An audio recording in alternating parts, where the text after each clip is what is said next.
Good day. My name is Sipele Sanele Mzebele. I'm an IGCSE ICT teacher. So today we'll be looking at one of the things that are not quite on our syllabus but are very, very important as you go through your IGCSE syllabus. That is the practical part. So today I'm going to show you how to set up your computer so that it will be able to open CSV files the correct way. So let's start. Firstly, you need to click search here. It's in Windows 10, so in Windows 7 you can click start and then click search, and Windows 8 you can click start and then just type control panel. So I will open the control panel here. Okay, so once I've opened the control panel comes with three views. That is the category view, large icons view, and small icon view. So you can choose whichever you want. You can use the category view, or I can use the large icons view. Okay, so mind this scroll bar on the right if you use the large icons view, and then the small icons view. So in this view, I want to open the region settings. So I will click region. They come alphabetically, these settings here. I will click region. So these are my region settings. So what you need to change in the region settings are actually the additional settings.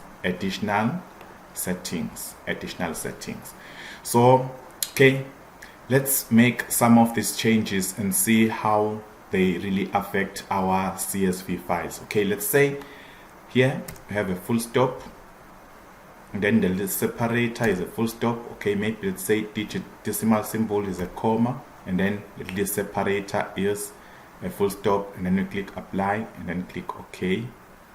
Apply.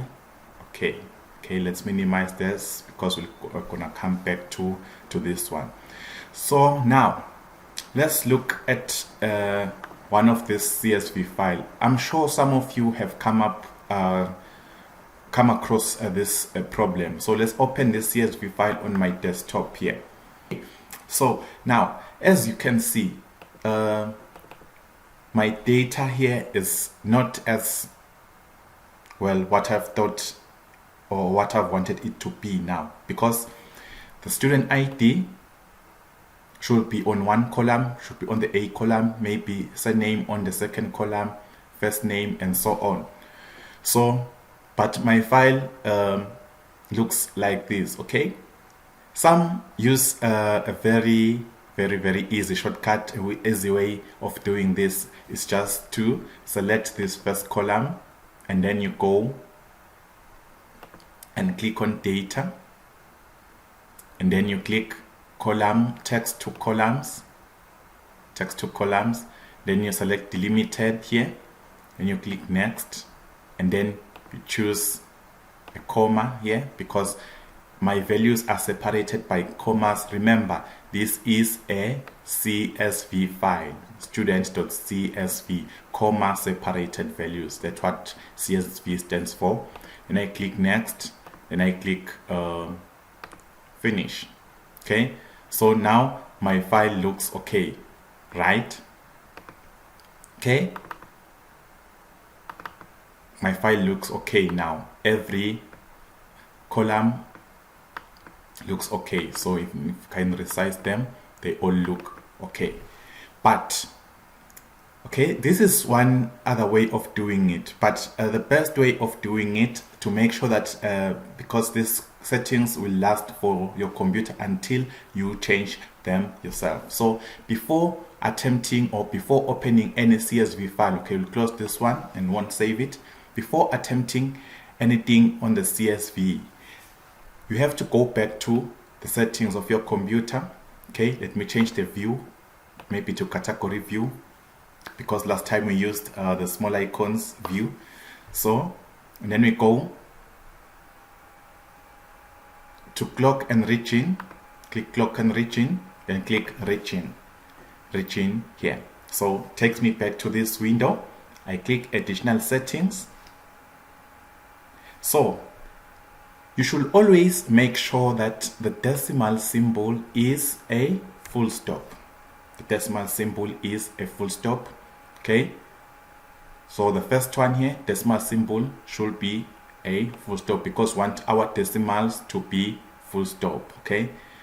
Then the list separator, remember we're using comma separated value files, CSV files. So we need to set this one to a comma.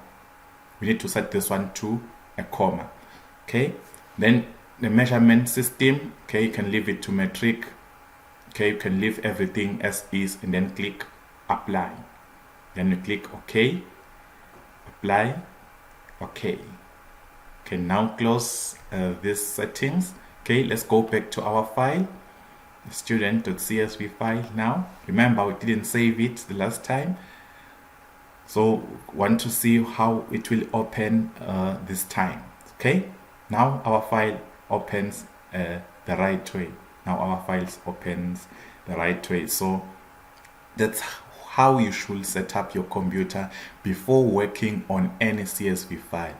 Once your source files come with CSV file, the first thing you should do is to change these settings or check if these settings are correct. When you're asked to check if the CSV file is okay, you're actually checking if it opens the right way. So as shown here, so you can test CSV files using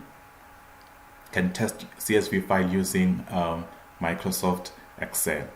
Okay, do follow the series as we look at Microsoft Excel in detail.